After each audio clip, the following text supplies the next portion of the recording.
Muito bem, irmãos. Acredito que a maioria já pegou o estudo nas suas mãos, conhecendo a Deus. Eu começo com uma pergunta. Será que é impossível conhecer a Deus como Ele realmente é? Será que Deus sempre será o ilustre desconhecido? E você vai perceber que essa pergunta tem a ver com o texto bíblico que nós vamos ler daqui a pouco. Será que é impossível conhecer a Deus como Ele realmente é? Talvez alguém já deva ter pensado assim, pastor, não seria melhor perguntar, será que é possível conhecer a Deus? Mas eu comecei do lado inverso, da negativa. Será que é impossível conhecer a Deus como Ele realmente é? Será que Deus vai ser sempre o ilustre desconhecido para muitas pessoas, o Deus distante? Meus irmãos, o nosso estudo dessa noite, nós temos a intenção nessa noite de entender que sentido Deus pode ser conhecido e quais as consequências desse conhecimento para a vida do homem. Então nós vamos ver biblicamente o que é este conhecimento de Deus e como isso interfere na nossa vida, na vida do homem. Muito bem, nós vamos ler um texto da Sagrada Escritura que se encontra em Atos, capítulo 17, nós vamos ler do verso 16 a 33. Como eu sempre digo, eu espero primeiro o farfalhar das folhas. Eu gostei dessa palavrinha, viu? E aí depois eu informo para vocês que eu transcrevi o texto bíblico aqui que você tem, tá bom? Mas é só para você conferir para ver se está certinho o texto que eu vou transcrever aqui. Se você quiser ler no que está sendo projetado, fique à vontade. Mas eu quero que você crie o hábito também de abrir a palavra de Deus, a Sagrada Escritura. Eu vou ler, peço aos irmãos que acompanhem. Enquanto Paulo os esperava em Atenas, o seu espírito se revoltava em face da idolatria dominante na cidade. Por isso, dissertava na sinagoga entre os judeus e os gentios piedosos, também na praça todos os dias entre os que ali encontravam-se. E alguns dos filósofos epicureus e estoicos contendiam com ele, havendo quem perguntasse, que quer dizer esse tagarela? E outros, parece pregador de estranhos deuses, pois pregava Jesus e a ressurreição. Então, tomando-o consigo, o levaram ao Areópago, dizendo, poderemos saber que nova doutrina é essa que ensinas? Posto que nos trazes aos ouvidos coisas estranhas, queremos saber o que vem a ser isso. Pois todos os de Atenas e os estrangeiros residentes de outra coisa, não cuidavam senão dizer ou ouvir as últimas novidades. Então Paulo, levantando-se no meio do Areópago, disse, senhores atenienses, em tudo vos vejo acentuadamente religiosos, porque passando e observando os objetos de vosso culto, encontrei também um altar no qual está inscrito ao Deus desconhecido. Pois esse que adorais sem conhecer é precisamente aquele que eu vos anuncio. O Deus que fez o mundo e tudo o que nele existe, sendo ele Senhor do céu e da terra, não habita em santuários feitos por mãos humanas, nem é servido por mãos humanas, como se de alguma coisa precisasse.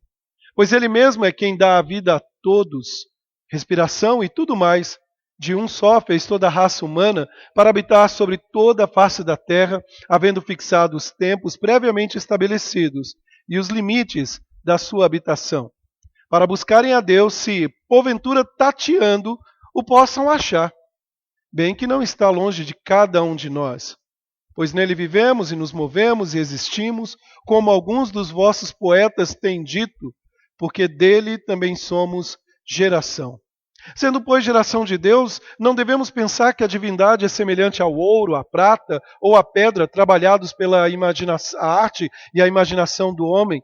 Ora, não levou Deus em conta os tempos da ignorância? Agora, porém, notifica aos homens que todos, em toda parte, se arrependam.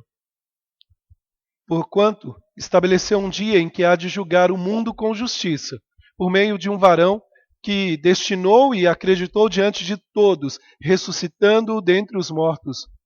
Quando ouviram falar de ressurreição de mortos, uns escarneceram e outros disseram, a respeito disso, te ouviremos noutra ocasião. A essa altura, Paulo se retirou do meio deles. Houve, porém, alguns homens que se agregaram a ele e creram. Entre eles estava Dionísio, o Areopagita, uma mulher chamada Dâmaris, e com eles outros mais. Vamos orar, meus irmãos? Vamos falar com Deus? Senhor, nós te louvamos pela tua palavra que foi lida. E te louvamos, ó Pai, porque temos o privilégio de aprender um pouco mais da revelação do próprio Deus. Porque é assim que o Senhor quer, que o conheçamos e que pratiquemos aquilo que vamos conhecer na tua palavra. Senhor, muito obrigado pela vida dos meus irmãos que saíram do conforto do lar para o aprendizado da palavra, que saíram das suas casas para que aqui não apenas pudessem aprender um pouco mais, mas que com o aprendizado possamos te adorar mais, amá-lo mais e viver intensamente um relacionamento íntimo com o Deus a quem nós servimos. Senhor, fala conosco. Nós oramos em nome de Jesus Cristo. Amém, Deus. Meus amados irmãos, o texto que nós acabamos de ler, de Atos, capítulo 17, fala de uma cidade das mais famosas no mundo antigo, Atenas. E é interessante porque a silhueta dos templos eram majestosos, né? Dava para ver os templos a quilômetros. Havia estátuas de deuses e deusas no Pantenon, e em todos os templos da cidade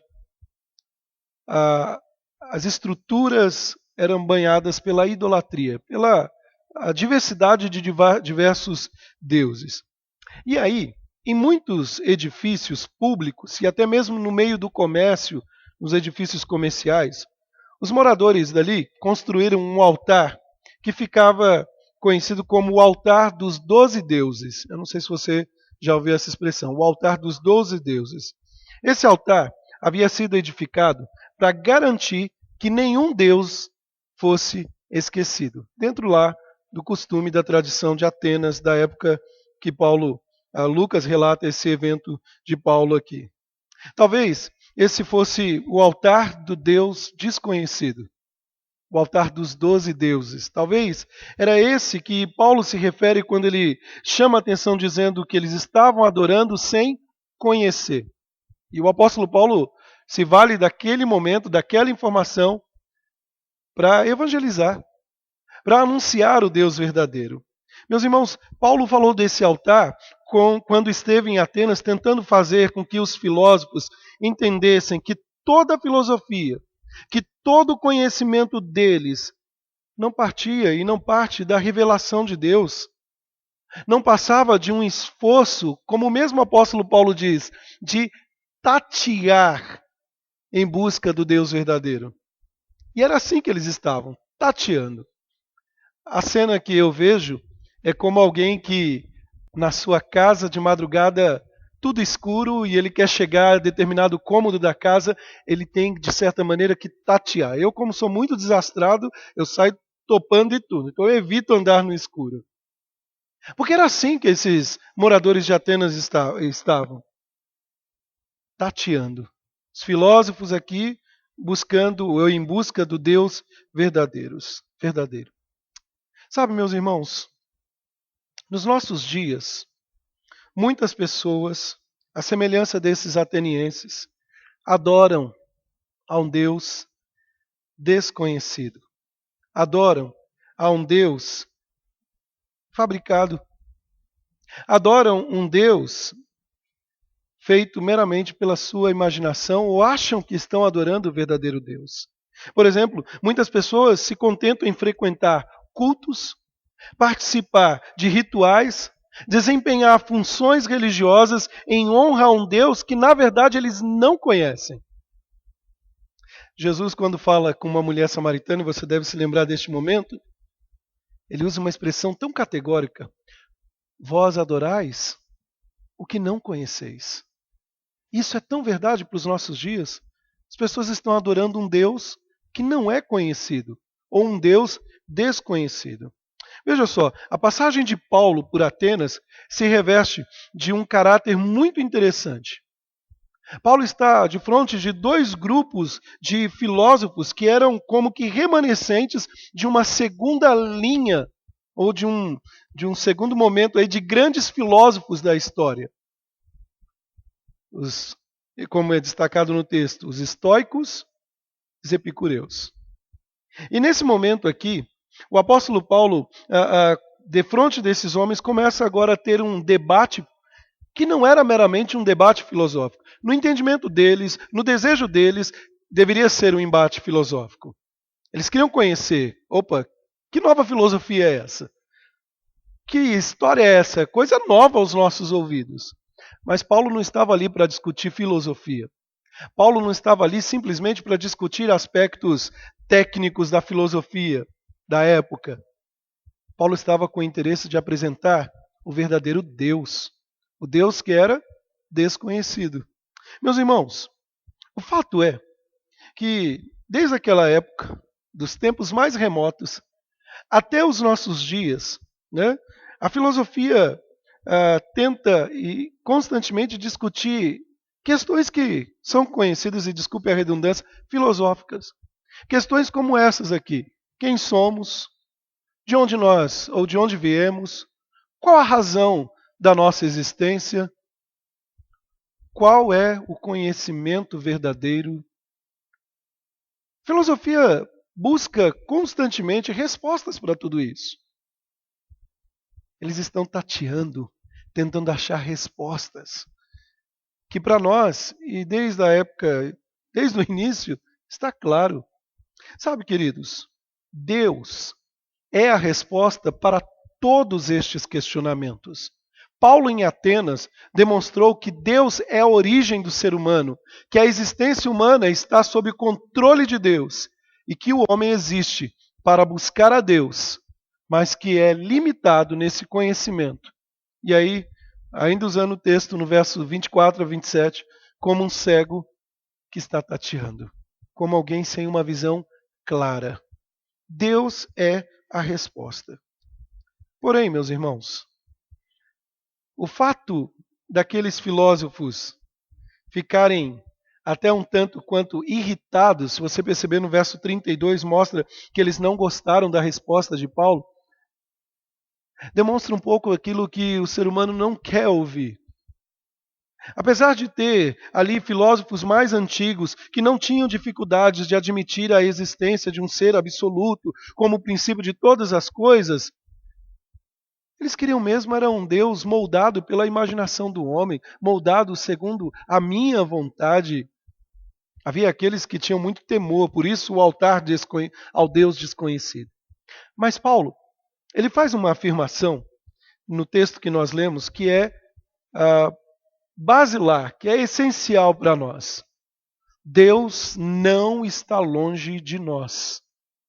Está no texto que você acabou de ler. Na verdade, ele não está longe de nós. Porém, quando alguém está cego, algo que está muito próximo pode passar desapercebido. E é o que acontece, meus irmãos. Não há filosofia, não há espiritualismo ou espiritualidade que possa tornar Deus visível. Se alguém estiver cego, buscando meramente raciocínios ou provas pela sua própria mente, vai descobrir que é um cego. Meus amados irmãos, vamos pensar um pouco nos nossos dias. Olha só, nos nossos dias, saiu aqui, fala-se muito sobre Deus. Parece que todos o conhecem, mas fica claro que as pessoas não estão falando do mesmo Deus. A pregação sobre Deus, que pode ser ouvida nas igrejas, mostra deuses muito diferentes. Em algumas igrejas você ouve as pessoas pregarem sobre um Deus soberano. Em outras igrejas, você ouve as pessoas pregarem sobre um Deus que está a mando do homem. O homem pode mandar sobre ele, determinar sobre esse Deus, o homem pode dar ordens. Em algumas igrejas ou em alguns lugares, você vê Deus apresentado como santo, como inalcançável. Em outras, você vê as pessoas pregarem sobre um Deus que pode ser tratado como igual. E até mesmo, e muitas vezes, com brincadeiras, com zombaria. Então você percebe que, desde os tempos mais remotos, o homem ainda está nesta angústia de procurar o Deus desconhecido. Quem é este Deus desconhecido? Como eu posso conhecer este Deus? É diante de tudo isso, irmãos, que fica claro que as pessoas estão tateando, porque ainda não conheceram o verdadeiro Deus. Você já ouviu uma afirmação que é comum, dizendo assim: o seu Deus é o mesmo Deus que o meu. Você já ouviu isso? Eu acho que em algum momento da sua vida, na sua vida, você vai passar por isso. O seu Deus é o mesmo que o meu. Agora nós precisamos definir que Deus você serve. Qual é o Deus que você conhece? E veja, eu não estou aqui nessa noite anunciando o Deus da Igreja Presbiteriana de Jaboticabal. Não, é o Deus que se revela, que nós vimos na semana passada na Escritura Sagrada. E é sobre isso que nós vamos falar um pouquinho nessa noite. Será que é impossível conhecer a Deus como Ele realmente é? Será que Deus vai ser sempre o ilustre desconhecido? Será que as pessoas vão continuar adorando um Deus sem realmente compreendê-lo? Isso é muito sério para nós. Porque domingo após domingo, pensando no culto solene, no domingo à noite, ou na escola bíblica, ou nos estudos, nós assentamos aqui e adoramos a Deus, ou pelo menos na afirmação dizemos isso. Mas a pergunta é: nós temos adorado a Deus de fato? Nós temos conhecido a Deus de fato como Ele deve ser adorado? Então nós vamos falar um pouquinho sobre esse Deus. Eu vou dividir em 3 partes aqui. O primeiro aspecto é esse: o homem finito diante de um Deus infinito. O homem finito diante de um Deus infinito. Meus irmãos, os teólogos da Idade Média, os teólogos medievais, tinham uma frase muito interessante para falar sobre a possibilidade do homem conhecer e compreender a Deus. Você sabe essa frase? Provavelmente você já ouviu em algum momento. A frase é a seguinte: o finito não pode conter o infinito. Tem uma ideia moderna sobre isso, de uma criança, a ilustração de uma criança que cavou um buraco na areia da praia. Já contei essa história aqui, né? E ela ia no mar, pegava um pouco da água do mar e colocava ali dentro do buraquinho que ela cavou na praia. E alguém questiona, perguntando para aquela criança o que ela estava fazendo. E na mente dela, ela responde que ela queria pegar a água do mar e transportar para aquele buraquinho. É querer pegar o oceano e conter o oceano dentro de um espaço pequeno. O finito não pode conter o infinito. Os slides estão mudando sozinho de novo, né? Tudo bem, tem vida própria. Tem um teólogo contemporâneo, pastor e teólogo contemporâneo, Sproul, e ele afirma algo bem interessante. Ele diz assim: nada é mais óbvio do que isso. Um objeto infinito não pode ser comprimido dentro de um espaço finito. E a gente começa aqui a perceber que se Deus é infinito e o homem é finito, então é impossível que o homem tenha, e eu vou falar isso com letras maiúsculas, todo o conhecimento de Deus. E é importante dizer isso, todo conhecimento, porque se passar desapercebido, a gente fala, então não posso conhecer nada de Deus. Não. Eu não posso conhecer Deus como Ele é na sua essência, na sua totalidade. Porém, meus irmãos, será que o fato de Deus ser tão grandioso implica em dizer que eu não posso conhecer nada sobre Deus? Alguns filósofos e teólogos também do passado, mas filósofos principalmente, tinham essa tendência. Um deles, Immanuel Kant, ele dizia que se Deus existe e nada se pode saber sobre ele pelo fato de que ele faz parte de uma outra dimensão, então ele é o ser desconhecido, eu não tenho como saber nada de Deus. Resume em torno disso. E parece ser estranho, mas tem muita gente que está pensando assim nos nossos dias. Porque Deus é muito grande, eu não tenho que estudar sobre Deus, eu não tenho que conhecê-lo. Muitos argumentam que, como Deus não pode ser compreendido, consequentemente também não pode ser conhecido. Então eu parto da experiência, daquilo que meramente eu sinto. E aí eu acho que isso está agradando a Deus. Meus irmãos, antes de falar, ou antes de prosseguir, nós precisamos entender algo muito claro. Nós precisamos analisar não o pensamento de filósofos, não o pensamento de pastores, não o pensamento de teólogos. Nós somos refém do quê? Da palavra de Deus. Nós precisamos analisar o que a Bíblia fala sobre esse aspecto de incompreensão. Então, meus irmãos, tem um texto, e eu tenho que confessar que esse é um dos textos que mais me saltam à mente quando as pessoas dizem assim: texto fora do contexto vira pretexto, né? E argumento para a heresia. E esse é um dos textos que as pessoas gostam muito. Deuteronômio, capítulo 29, verso 29. Vamos ler juntos? Deuteronômio 29, 29. Esse texto, eu imagino que você tenha na ponta da língua.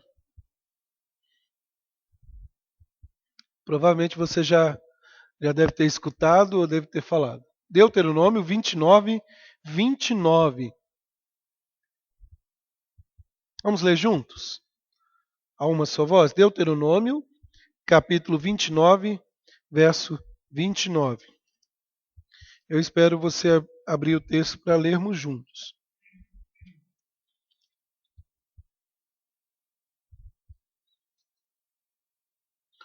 Leiamos. As coisas encobertas pertencem ao Senhor, nosso Deus. Porém, as reveladas nos pertencem, a nós e a nossos filhos, para sempre, para que cumpramos todas as palavras desta lei. Olha só, geralmente, algumas pessoas têm a tendência de pegar a primeira parte deste versículo. Olha, as coisas encobertas só pertencem a Deus. Isso é mistério. Aí usou até essa frase que não está no texto. É mistério. Será? Queridos, nós precisamos entender que ele é simplesmente incompreensível. De fato, Deus é simplesmente incompreensível. E à luz desse texto, há duas questões. Existem coisas encobertas e existem coisas reveladas. E o texto deixa claro isso. Existem coisas encobertas e existem coisas reveladas.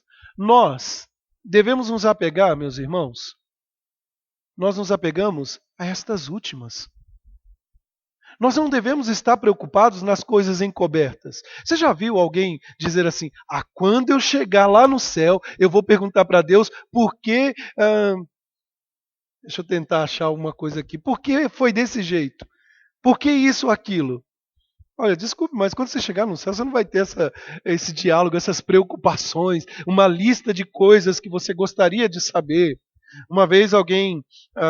E essa pergunta foi muito difícil. Alguém chegou para mim e perguntou assim: pastor, Adão, o primeiro homem, tinha umbigo? Então é muito difícil. Tem algumas coisas difíceis de compreender. Agora, o que isso muda saber se Adão tinha ou não? Né? Quando Deus criou Adão, ele olhou lá e fez um buraquinho para o tem. Meus irmãos, o bem da verdade é que nós devemos nos apegar a estas últimas coisas, as coisas reveladas. Sabe por quê? Tem muito crente que quer saber sobre as coisas encobertas, mas não está nem aí com aquilo que Deus já preceituou, naquilo que ele já revelou. Nós vamos daqui a pouco voltar nesse texto. Mas olha só, quando nos apegamos ao que não é revelado, estamos em falta de submissão a Deus.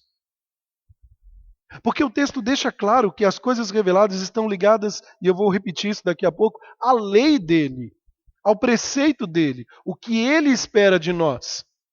Então, devemos conhecer aquilo que está revelado. Mas veja bem, meus irmãos, nós costumamos dizer que não entendemos o outro, o ser humano, porque não entendemos a mente dele, né? Olha só, às vezes as ações da pessoa nos surpreendem. O outro é um desconhecido para nós. Eu não sei o que está passando na cabeça do vigílio que está me olhando assim agora. Eu só consigo mensurar e ver as ações dele e de cada um aqui. Mas eu não conheço a sua mente. Agora, imagine, dentro desse grande quebra-cabeça, a mente de Deus, o Criador de todas as coisas. Eu não tenho como conhecê-lo e esgotar. Por isso, é entender que é simplesmente incompreensível. E quando eu penso nessa questão de ser simplesmente incompreensível, há algumas questões que devem ser destacadas. A primeira é que ele tem pensamentos elevados. A mente de Deus é diferente da nossa mente. Os pensamentos de Deus é diferente dos nossos pensamentos. Deus não pensa igual a nós. Olha só, nós não conseguimos entender a maneira como funciona a mente de Deus. É por isso que nós vivemos nessa angústia constante, querendo entender por que disso ou daquilo. Mas ao olhar à luz da Bíblia, e a Bíblia atesta de forma clara isso, eu destaquei esses dois textos e permita-me ler. O primeiro deles, Isaías 55, verso 8 e 9, diz assim: Porque os meus pensamentos não são os vossos pensamentos, nem os vossos caminhos, os meus caminhos, diz o Senhor.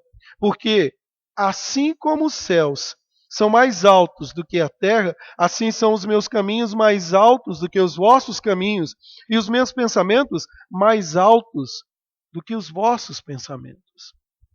Olha só, meus irmãos, a maneira como funciona a mente de Deus é totalmente diferente, é tão diferente, né, da nossa mente, que os seus pensamentos e propósitos são incompreensíveis para nós. Incompreensíveis. Paulo entendeu isso. Paulo declara lá, Romanos capítulo 11, verso 33 e 34, ó profundidade da riqueza, tanto da sabedoria como do conhecimento de Deus.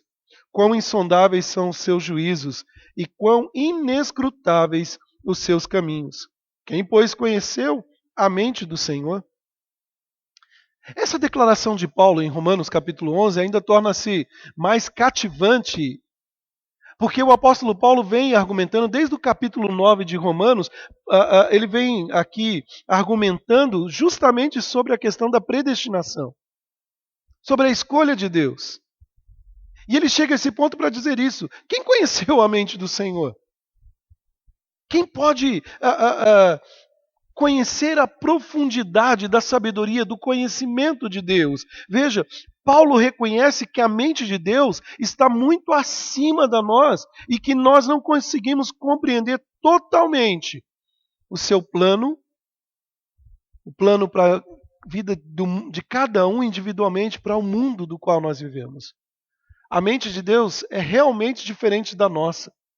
Mas isso não quer dizer que ela admita contradição. Sua mente é elevada e trata de questões incompreensíveis para nós.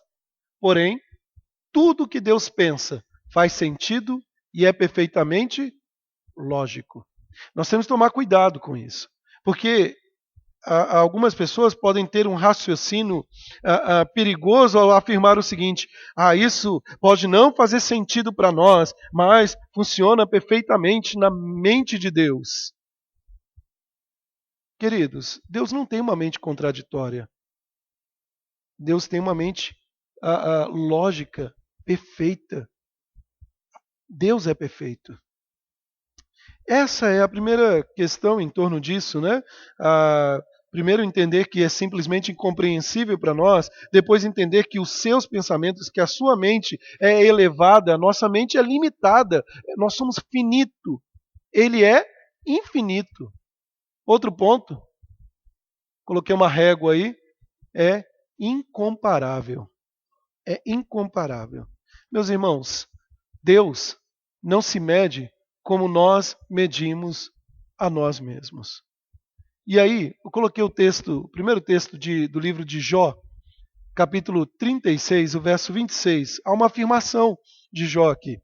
E eu vou ler. Diz assim: Deus é grande e não o podemos compreender. Deus é grande e não o podemos compreender. Nós vivemos medindo as coisas. Consciente ou inconsciente, nós medimos tudo que está ao nosso redor, né? Os espaços. Até mesmo medimos a nossa capacidade, o quanto nós temos desenvolvido ao longo do tempo. Não existe um único instrumento capaz de medir a mente de Deus. Não existe uma medida que possa ser usada para mensurar Deus. Todas as nossas noções de tamanho derivam da capacidade de que temos de medir objetos. Agora, nós não estamos lidando com uma mente finita, limitada como a nossa. Nós estamos lidando aqui com a infinidade de Deus que o torna incompreensível para nós, porque Ele é incomparável. Coloquei aquilo que eu mencionei. Não existe uma medida que possa ser usada para mensurar Deus. Todas as nossas noções de tamanho derivam da capacidade que temos de medir os objetos. A infinidade de Deus o torna incompreensível para nós, porque Ele é incomparável. Qual é a distância daqui até Salvador, na Bahia? A Fabiana fez assim. Não sei. Eu também não sei. Até que eu posso medir, e eu tenho unidade para isso. Qual a distância daqui até Monte Alto? 17 quilômetros, em torno de 17 quilômetros. Por quê? Porque eu medi. Eu consegui calcular, tem placas que indicam isso. Agora, eu não posso medir a mente de Deus. Eu não posso ver a extensão do conhecimento de Deus. Nós podemos até avaliar a mente de um homem. Por isso nós chamamos determinados seres humanos de brilhante ou, não vou falar burro porque é feio dizer isso, né? Mas não tão brilhante. Pela sua capacidade, por aquilo que ele fala. Já viu aquele ditado que diz assim, fulano estava indo bem até ele falar, né? Agora Deus é perfeito, é infinito. Meus irmãos, o texto de Isaías, capítulo 40, o verso 18, é muito interessante porque ele traz uma... No capítulo 40, ele reduz a nada o ser humano. Olha só. Ops. Volta aqui. Desculpa, irmãos, acabei passando os slides aqui. Vou voltar. Não existe uma medida que possa ser usada para mensurar a Deus. Todas as nossas noções de tamanho derivam da capacidade de medir os objetos. Isaías capítulo 40, o verso 18, Isaías questiona dizendo assim: com quem comparareis a Deus? Ou que coisa semelhante confrontareis a Ele? Nesse texto, o profeta Isaías está profetizando ao povo de Judá. E o que ele está profetizando? Que eles seriam cativos de um grande império. Qual o nome desse império? O Império Babilônico. Ou seja, o império, um dos maiores impérios, ou o maior império daquela época. Um povo aparentemente insignificante diante de uma potência. E na mente humana, Judá não teria a mínima chance. Só que o profeta Isaías, inspirado por Deus, ele afirma que Deus é maior do que a Babilônia, mostrando que ele é incomparável, não tem como medir, não tem alguém que possa ser nivelado. E aqui já há uma resposta para os nossos dias, porque às vezes as pessoas têm a tendência de colocar Satanás no mesmo pé de igualdade com Deus, medindo forças. Não há comparação. Ainda no capítulo 40, o profeta Isaías, no versículo 15, ele diz o seguinte, e aqui há uma coisa belíssima no texto, eu não sei se você já observou isso. Ele fala assim: eis que as nações são consideradas por ele como um pingo que cai de um balde, e como um grão de pó na balança. As ilhas são como pó fino que se levanta. O verso 15 do capítulo 40. Depois ele arremata, No verso 17: todas as nações são perante ele como coisa que não é nada. Ele as considera menor ou menos do que nada, como um vácuo. Sabe o que o profeta Isaías está fazendo aqui?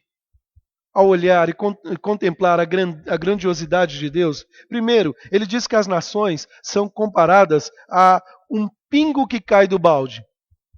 Aí é como alguém que, de repente, que olha, falando um pingo que cai do balde, não, mas peraí, eu tenho uma outra medida. Não um pingo, não é só um pingo que cai do balde, não. E ele reduz como um grão de pó na balança. Você já mediu um grão de pó na balança? Às vezes tem um pozinho, dependendo da quantidade, pode até fazer peso. E aí o profeta Isaías, então, ele fala assim, não, como um grão na balança? Não. Então, quando ele parecia que tinha chegado ao mínimo possível, o profeta Isaías reduz, meus irmãos, outra vez. E ele diz que as nações são consideradas a nada, a um vácuo. A definição de vácuo pode ser dita da seguinte maneira: vácuo, algo vazio, com ausência até de ar. Resumindo, ele está dizendo, as nações é nada. O que ele está dizendo aqui, meus irmãos, é que as nações, Deus considera as superpotências, a Grécia, a Roma, a Babilônia, e podemos pensar nas potências modernas, Alemanha, Estados Unidos, Rússia, Brasil não. Ele considera a nada diante de Deus. E aí, nós podemos pensar um pouquinho mais, meus irmãos.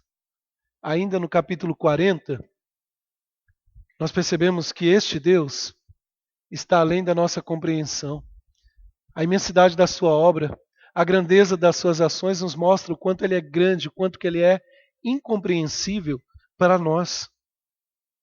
O versículo 12 deixa claro essa grandiosidade, mostrando que as suas mãos detêm todas as coisas. Eu coloquei lá em cima mãos grandes. Veja só, a grandeza de Deus não tem comparação. No verso 12, Isaías diz assim: quem na concha de sua mão mediu as águas e tomou a medida dos céus a palmos? Quem recolheu a terça parte de um efa, o pó da terra, e pesou os montes em romana e os outeiros em balança de precisão? O que ele faz aqui, queridos, é mostrar que a quantidade dos mares, dos rios, são comparados a nada. A quantidade de tudo que há sobre a face da terra. E aí, nós lembramos não apenas da mente, não apenas da grandiosidade, mas da ação de Deus. Que Ele é grande nas suas ações. Os corvos, comida para os corvos. A providência de Deus e os seus propósitos. O modo como Deus dirige a história do mundo também é incompreensível. Alguém consegue entender todos os propósitos dele, bem como, por certos, coisas que acontecem e outras não? De alguma maneira, entretanto, sabemos pela Escritura que tudo o que acontece, qual que é a última frase? Está sob o domínio de Deus. Pastor, mas e as guerras? E as catástrofes? E a fome? E as tragédias? Apesar, meus irmãos, de boa parte dessas ações ou dessas catástrofes, violência, opressão, serem feitas por mãos dos homens, um mundo rodeado de injustiças, que as pessoas chegam até o ponto de questionar cadê Deus? Nós não podemos nos esquecer que Ele é a causa primária de todas as coisas e que Ele está no trono reinando sobre todas as coisas. Deus não é pego de surpresa. E há um sentido claro, todas essas coisas acontecem por quê? Tragédias, violência, por quê? Pecado. Nós não podemos esquecer disso. Mas Deus, meus irmãos, Ele permite que tudo isso aconteça para nós de maneira incompreensível. Eu não sei. Eu não sei porque Deus permite isso ou aquilo, porque questionamos várias vezes. Por que Deus? Fulano e não Beltrano. Quantas vezes eu ouço, como pastor, as pessoas dizerem isso? Tem tanta gente ruim nesse mundo e Deus foi levar uma gente tão boa. pessoas boas. Você já deve ter escutado isso. Eu não sei respostas. Sei que ele tem planos e é incompreensível. Agora, por que comida para os corvos? Meus irmãos, há um texto muito interessante que mostra isso, né? Jó 38, 41 fala que Deus providencia comida para os corvos. Os corvos se alimentam do quê? Animais mortos. Até mesmo um animal morto serve de sustento, alimento, preservação. Mas a Bíblia não fica só na manutenção de um pássaro. Ele cuida dos lírios do campo. A Bíblia fala que ele até mesmo tem o número de fios de cabelo que temos na cabeça contados. E alguém já fez a piadinha no passado, quando eu citei isso, que o meu é fácil de contar. Não vou citar nomes aqui. Deus é soberano sobre o macro e sobre o micro. Muito bem, queridos. Mas nós chegamos, então, olha, nós estamos num ponto só, falando de um Deus infinito, de um homem infinito. E nós chegamos num aspecto que para nós é incompreensível. Amor. O amor de Deus é incompreensível. E quando eu falo dessa incompreensão do amor de Deus, eu não estou falando de Deus fazer um coraçãozinho e dizer eu te amo, como os seres humanos querem demonstrar através de sentimentos.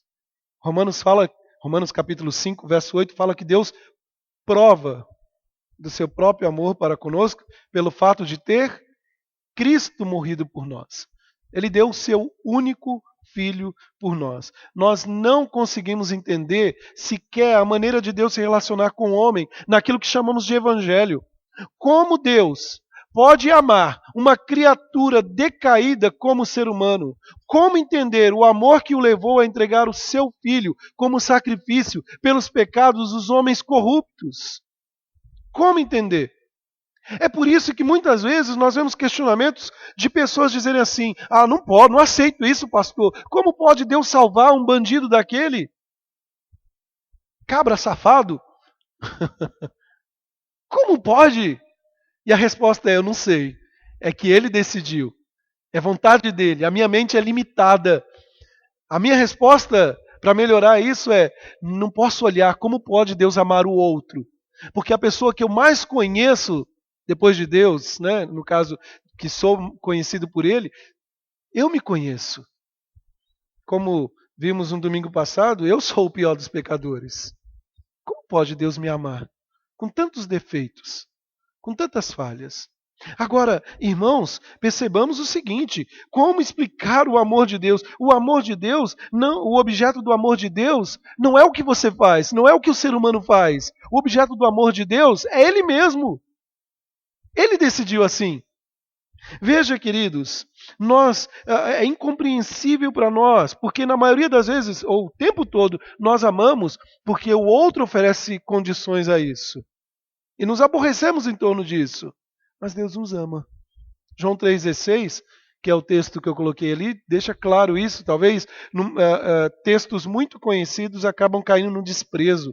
Não caem tanto no sentido claro, porque Deus amou o mundo de tal maneira que deu seu único Filho, para que todo aquele que nele crê não pereça, mas tenha vida eterna. Muito bem, então, alguma dúvida até aí? O finito e o infinito. Você tem dúvida que Deus é infinito, que Ele é grande? Não, né? Não acredito que ninguém tenha dúvida. Porque nós precisamos dessa primeira compreensão para entender os outros dois pontos, que é tranquilo para nós, quando você tem claro isso. Deus é grande. Eu sou pequeno. Eu sou finito. Eu tenho prazo de validade aqui. Deus é eterno. Mas aí, então o segundo ponto é esse. Deus pode ser conhecido. Porque se nós pararmos só naquele aspecto da nossa finitude, diante da infinidade de Deus, nós vamos falar assim: Deus não pode ser conhecido. Não, pastor, não tem como. Mas Deus pode ser conhecido. E aqui, queridos, há algumas questões que nós devemos declarar. Deuteronômio 29, 29, o que diz? As coisas encobertas pertencem ao Senhor. Só que o texto termina dizendo: as reveladas A nós nos pertence. E é interessante porque ele diz, nos pertencem a nós e a nossos filhos para sempre. O texto não está se referindo a um aspecto histórico daquele momento da história de Israel ou do povo hebreu. O texto está se referindo a todas as eras. Deus se revela a todos os povos. Então, meus irmãos, veja, o texto fala que as coisas reveladas, e nesta passagem, são uma referência à própria lei. A lei não continha toda a revelação acerca de Deus, mas continha a revelação sobre Deus. E ele quer ser conhecido. E Deus quis que não ficasse encoberto. Meus irmãos, vejam bem, a revelação de Deus pertence a nós para que o conheçamos. Ele decidiu se revelar. O finito não pode conhecer, o finito pode conhecer o infinito. Ele se faz acessível ao simples, de maneira que o mais humilde dos homens pode conhecê-lo verdadeiramente, enquanto o mais inteligente dos homens nunca poderá conhecê-lo completamente. Porque ele quis se revelar. É por isso, meus irmãos, que nós devemos contar totalmente com a iluminação do Espírito Santo. Rogar para que o Senhor nos ajude na compreensão de quem Ele é. Aqui não cabe espaço para nós de simplesmente ficarmos passivos. Não, Deus se revela de alguma... Não, Ele se revela na palavra. E eu devo desejar conhecê-lo mais e mais. David Clark, um professor de sistemática, num compêndio de teologia sistemática, ele afirma o seguinte: podemos saber que Deus existe sem sabermos tudo o que Ele é. Podemos tocar a terra sem, entretanto, sermos capazes de abarcá-la com os braços. A criança pode conhecer a Deus, ao passo que o filósofo não pode descobrir toda a sua perfeição. Você sabe o que é a terra? Ele afirma. Você pode tocar na terra, mas você não pode conhecer toda a extensão da terra. Uma criança pode conhecer a Deus melhor do que um filósofo, porque Deus se revela. E há algumas questões que nós devemos destacar desse Deus que pode ser conhecido. O primeiro deles, meus irmãos, é um conhecimento revolucionário. Calma, essa palavrinha revolucionário não quer dizer nada novo, né? Nada de protesto, mas é um conhecimento revolucionário porque tem a ver com o conhecimento que transforma o homem. Deus não quer que o homem o conheça simplesmente por um assentamento intelectual, simplesmente por um inchaço intelectual. Não, meus irmãos, o conhecimento que podemos ter de Deus é algo que emana do próprio Deus com um propósito. E qual o propósito? Transformar o homem. E aí, ou transformar as pessoas. É um conhecimento que integra todas as partes do nosso ser e produz transformações profundas no nosso caráter, na nossa vontade, nos nossos sentimentos, nos nossos pensamentos e ações. Em resumo, é algo que redireciona a vida da pessoa. Olha só. Jeremias, capítulo 9, verso 23 e 24. O profeta Jeremias, ele afirma o seguinte: assim diz o Senhor, não se glorie o sábio na sua sabedoria, nem o forte na sua força, nem o rico nas suas riquezas. Mas o que se gloriar, glorie-se nisto, em me conhecer e saber que eu sou o Senhor, e faço misericórdia, e juízo e justiça na terra, porque destas coisas me agrado, diz o Senhor. Observe a total inversão de valores que há aqui. Ele destaca, o profeta Jeremias aqui, sabedoria, força e riqueza. E ele considera isso a nada diante de Deus. O desejo do Senhor não é que tenhamos os poderes desta terra. Tudo se resume em torno disso, na verdade. Sabedoria, riqueza, força. E o profeta Jeremias deixa claro que o que nós devemos fazer, meus irmãos, é conhecer a Deus pelo verdadeiro motivo, não de orgulho ou o simples fato de possuir sabedoria, força e riqueza, é conhecer a Deus e experimentar sua misericórdia e saber quem Ele é e quanto isso transforma as nossas vidas. Eclesiastes capítulo 2, o verso 11, ele chama a nossa atenção em torno disso, conhecer a Deus, ou seja, para que a vida tenha real significado, ela não pode ser mera vaidade. E aí o autor de Eclesiastes deixa claro, é como correr atrás do vento. Queridos, o que isso muda na sua vida? Eu diria para você, tudo. Há duas maneiras que podemos dizer que isso transforma a vida de uma pessoa. Diante das dificuldades. Quanto mais eu conheço a Deus, melhor eu passo pelas dificuldades. Ou seja, quem conhece a Deus procura, modifica a maneira dele encarar as dificuldades, os problemas, as situações aflitivas dessa vida, o sofrimento.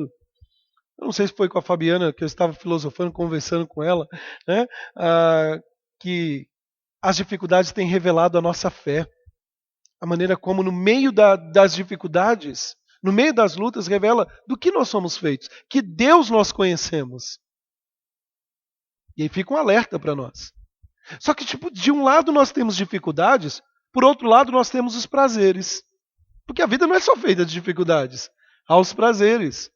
E aí, meus irmãos, nós devemos entender também que quem conhece a Deus procura achar a razão ou objetivo de estar ou passando por aquela situação ou estar até mesmo se deleitando em determinadas situações. E vale a pena destacar o seguinte, há certas concepções de prazeres que não são pecaminosos em si, são lícitas. Mas há prazeres que são ilícitos, que vão contra o Senhor. E pensava eu, meus irmãos, quantos prazeres os nossos dias não têm nos afastado de Deus? Quantos deleites? Eu até arrisco um palpite de que o sofrimento, que o prazer, melhor dizendo, ele tem essa capacidade de nos levar longe do Senhor. Porque nós passamos a não conhecê-lo, a não nos relacionarmos com Ele. Aí, queridos, quando nós falamos de um aspecto como esse, de sofrimento, de prazer, há um personagem da Sagrada Escritura que você certamente já viu alguém dizer assim, eu estou sofrendo igual a Judas. Eu estou sofrendo igual a Jó. E no final do livro de Jó, há uma afirmação. Antes eu te conhecia. Ele afirma isso. Jó capítulo 42. Antes eu te conhecia de ouvir falar. Meus irmãos, é quando o conhecimento de Deus se torna devoção. Veja só, um conhecimento pessoal a partir da experiência de vida com Deus, não mais um conhecimento de ouvir, mas um conhecimento de ver.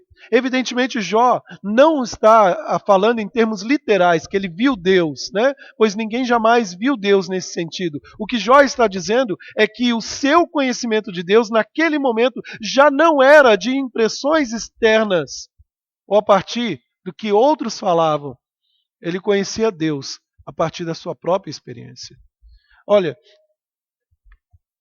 vale a pena você ler o livro de Jó várias e várias vezes, buscando os detalhes deste livro.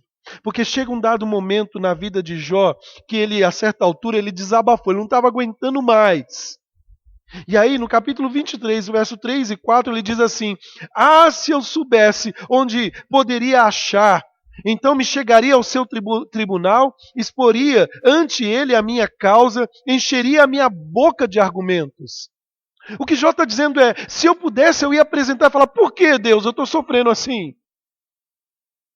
Só que Deus não fica inerte nessa história, ele dá uma resposta para Jó. E do capítulo 38 até 41, foi um tapa de luva no rosto de Jó, que já estava sofrendo. Porque Jó estava questionando, ele chega ao ponto de dizer, maldito o dia que eu nasci. Era como se afirmasse, olha, eu não estou entendendo Deus. Se você olhar no livro, ele fala que Jó, no início do livro, era um homem justo, reto, temente a Deus. No capítulo 38, Deus vem até ele e falou no meio de um redemoinho. E começa a questionar Jó e colocar Jó na sua posição de finito. Diante do infinito, ele fala assim: Jó, onde você estava quando eu criei isso? Ou eu criei aquilo? Quando eu coloquei as águas no oceano, quando eu fiz isso ou aquilo? Ele mostrou, meus irmãos, que Jó não entendia a maneira como ele havia criado o mundo. Aí nós chegamos nesse ponto. Jó chega nesse momento e ele fala: de fato, antes eu te conhecia de ouvir falar, mas agora eu consigo contemplar. Os meus olhos te veem. Sabe, irmãos, a nossa vida, ou melhor dizendo, Deus toca em três coisas que as pessoas mais valorizam no mundo, que a nossa vida, de maneira se resume a isso: bens, família e saúde. Foram três áreas na vida de Jó. Bens, perdeu tudo. Família, a esposa o abandonou, perdeu os filhos. E a saúde. Mas ele, depois de uma experiência de vida com Deus, ele chega a este momento. Ele entendeu que conhecer a Deus era sinônimo de crer e descansar nele. O que eu acho maravilhoso no verso 10 do capítulo 42 é que a sorte de Jó muda, né? A história de Jó muda, não simplesmente depois de, melhor dizendo, essa afirmação, né? Antes eu te conhecia, não foi depois que a sorte de Jó mudou. Mas ele entendeu, no meio de tudo isso, que era crer em Deus. Jó pôde chegar à conclusão que ele não conhecia Deus, ele só sabia algo sobre Deus. Ele ouvia falar, mas agora ele tinha experiência com o próprio Deus. Quais são suas experiências com Deus? No meio das lutas, Deus se tornou injusto? Estamos caminhando para o fim, irmãos. Uma outra questão em torno disso é conhecer a nós mesmos. Reconhecemos a nós mesmos quando conhecemos a Deus. O Packer, eu vou citar uma frase dele daqui a pouco no livro Conhecimento de Deus, vale a pena você ler esse livro. O Pedro pensou que era o Packer do Homem-Aranha, não é o Packer do Homem-Aranha, é James Packer, um teólogo, e ele afirma que quanto mais eu conheço a Deus, mais eu percebo que eu não me conheço, o quanto eu sou pequeno. Veja, meus irmãos, conhecer a Deus implica conhecer a si mesmo, pois Deus é a origem do homem. Nós somos a imagem e semelhança. O problema é que o homem hoje está mudando Deus. O problema é que ele quer criar um Deus à sua imagem e à sua semelhança. E não o contrário. Não conhecer a Deus implica em não saber de onde viemos, onde estamos e muito menos para onde vamos. Não conhecer a Deus é nada entender sobre o mundo, sobre a vida ou sobre qualquer outra coisa. Olha, vou fazer uma propaganda que eu tenho feito muitas vezes. Tem sido um momento gratificante as aulas da Escola Bíblica Dominical sobre cosmovisão cristã. A cosmovisão bíblica. Qual é a lente que você tem ajustado? Porque quanto mais você conhece a Deus, mais você percebe quem é você. E o pior, meus irmãos, quem não conhece a Deus, o que resta para ele é desespero. Sabe por quê? Ele é pior do que até mesmo um animal. É inferior a um animal. Porque a Bíblia, lá em Isaías capítulo 1, ele diz assim: o boi conhece o seu possuidor, o jumento, o dono da sua manjedoura. Só que aí ele afirma com relação a Israel de forma triste, no versículo 3. Israel não tem o conhecimento, o meu povo não entende.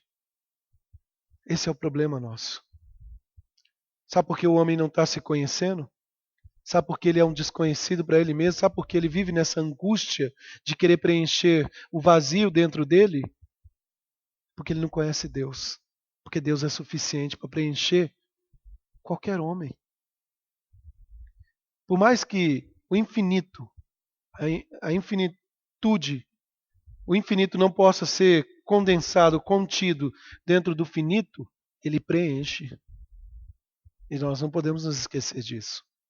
Se ele se revela, se ele quer ser conhecido, então ele preenche todas as coisas. Lembra do texto de Atos, capítulo 17? A filosofia daquela época, os filósofos epicureus, os estoicos, Paulo enfrentou, eles estavam buscando ali alcançar a paz da alma mediante uma alma perturbada por se afastarem dos prazeres, de tudo aquilo, eles estavam tentando agradar os deuses de alguma maneira. Todos aqueles que têm rejeitado o conhecimento de Deus vão viver em torno disso, de uma religião que escraviza, não que liberta. Não que liberta. Não é vir à igreja, não é estar sentado num banco, não é cantar. E olha que geração que canta muito, conhece pouco do que está cantando, muitas vezes errado. É conhecer a Deus. Então nós chegamos, irmãos, na conclusão. Só uma frase que eu gostei muito do Packer, no livro, e a ideia, no livro Conhecimento de Deus. O mundo se torna um lugar estranho, louco, penoso, e viver nele é algo decepcionante e desagradável. É por isso que às vezes alguém pode dar cabo da própria vida, porque ele não conhece Deus. Porque a vida se tornou um vazio. Desculpe o que eu vou usar aqui. É por isso que nós vemos ações como Cazuza. Lembra do Cazuza? Cantor que pega um cigarro de maconha e ele dá uma tragada. E qual a frase que ficou famosa? Você lembra disso? Não? Ele dá uma tragada e ele sopra dizendo: essa é para você, Deus. Porque ele não conhecia o Deus verdadeiro. Por fim, irmãos, desculpa se você é fã do Cazuza, eu só estou citando um momento péssimo. Por fim, ou concluindo, ele é o bem supremo. Queridos, nós não precisamos adorar um Deus desconhecido. E meu convite para você hoje é que você precisa conhecer este Deus como alvo da sua vida. Você tem um propósito?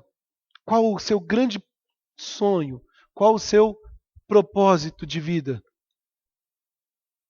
Meu propósito é igual aquela historinha, é fazer uma faculdade, pós-graduação, pós-doc, não sei mais o quê, e depois? E depois? E depois? E quando tudo acabar? Eu gosto muito de olhar o que o nosso breve catecismo preceitua na sua primeira pergunta, que é a que todo mundo conhece. E eu acho que é a que só a que nós lembramos, que o restante a gente acaba esquecendo. Né? São muitas perguntas. Qual o fim principal do homem? Qual o seu fim? Qual o fim da sua história? O fim da história o fim principal do homem é glorificar a Deus e gozá-lo nesta terra. E gozá-lo para sempre, se deleitar dele para sempre. E esse para sempre tem a ideia de eternidade. Meus irmãos, o bem da verdade é esse. Deus é o bem supremo.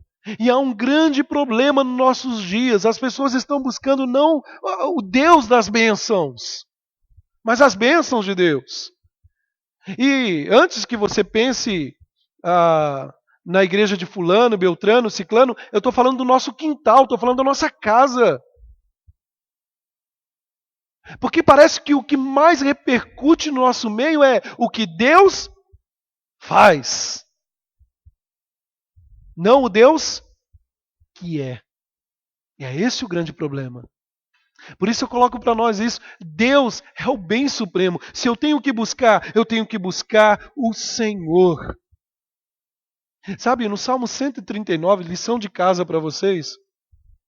Ao chegar em casa, dá uma lida no Salmo 139, você vai perceber que o salmista ali, Davi, expressa o conhecimento de Deus.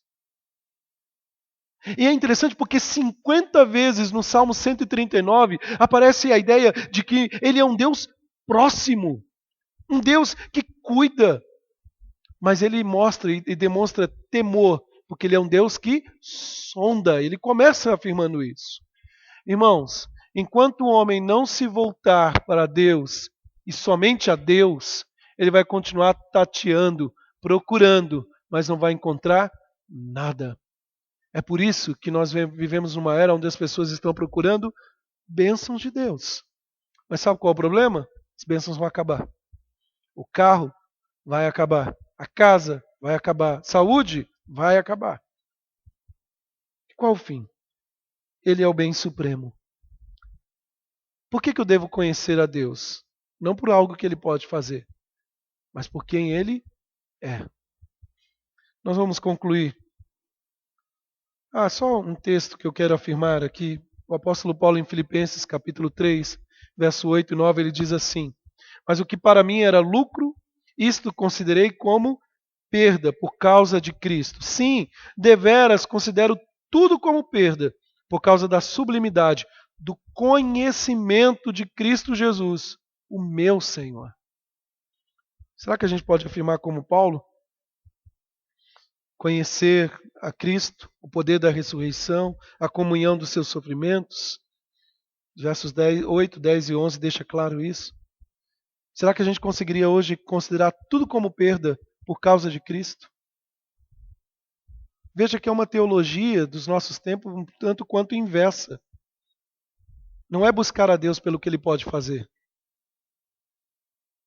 Não é o que Ele pode me oferecer. Mas é buscar a Deus por aquilo que Ele é. O infinito, o incompreensível, o que está acima de todas as coisas. Vamos ler juntos esse texto de Deuteronômio 29. As coisas encobertas pertencem ao Senhor nosso Deus, porém as reveladas nos pertencem a nós e a nossos filhos para sempre, para que cumpramos todas as palavras desta lei.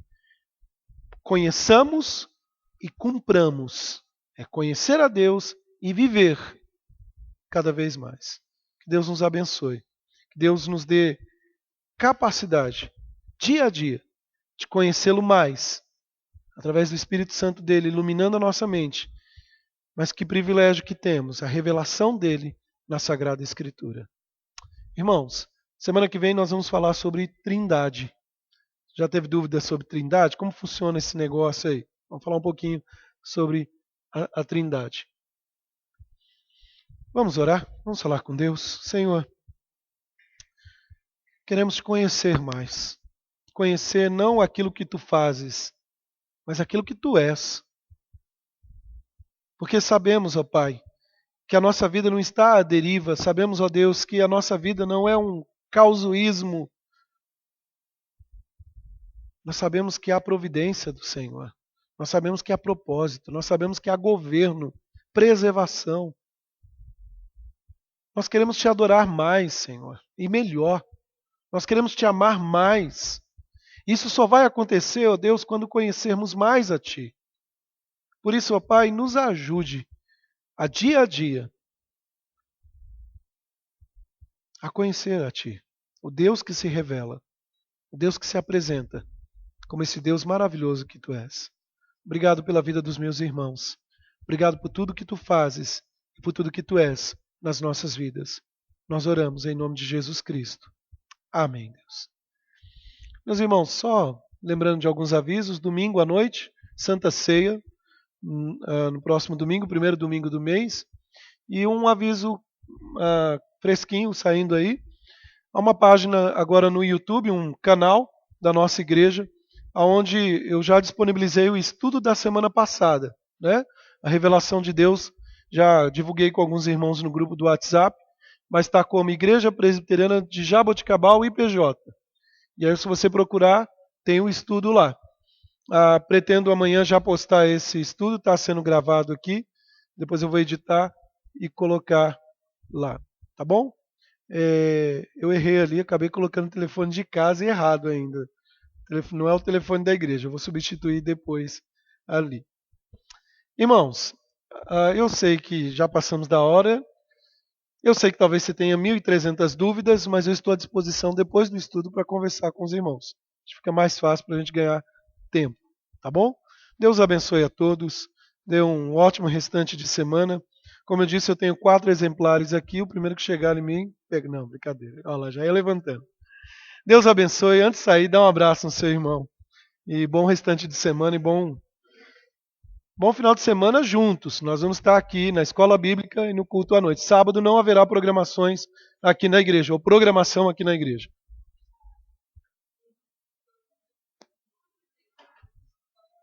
Ai, preciso desligar lá em cima.